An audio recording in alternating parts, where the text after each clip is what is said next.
I think what is really cool is that sorry, it sounds like such a teacher. Cool.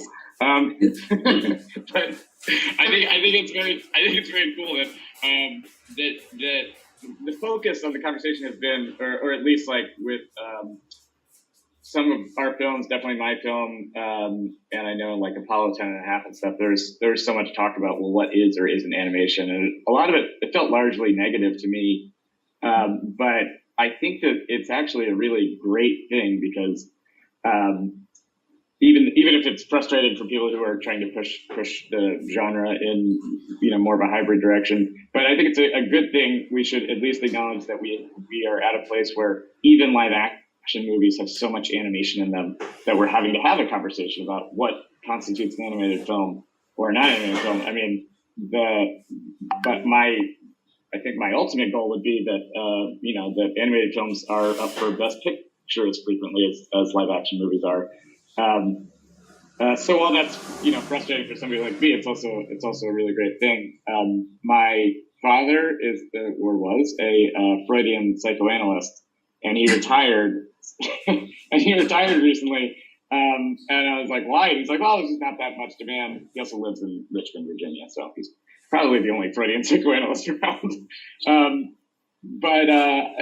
was like, there's not that much demand. And I was like, oh, is that, is Freud become outdated? He's like, no, it's just that all of his good ideas have been absorbed into mainstream culture, and everyone knows what a subconscious is, and or anything. Everyone's analyzing their dreams. Mental health is the topic of discussion everywhere.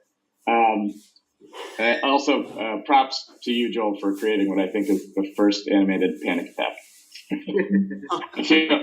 I feel seen. Made your father proud. Yeah, big time.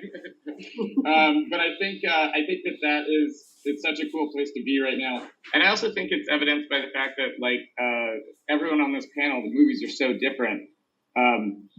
Probably, maybe the only thing that unifies them is that none of us could have made our movies even a few years ago, or let's say 10 years ago.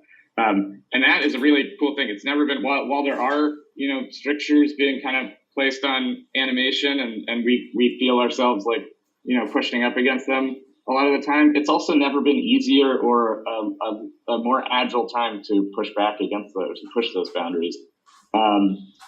So I think that there's so much going on our movie, I'm sure, on all of Joel's movies that was innovative. We're in a time of innovation, and that effing rules.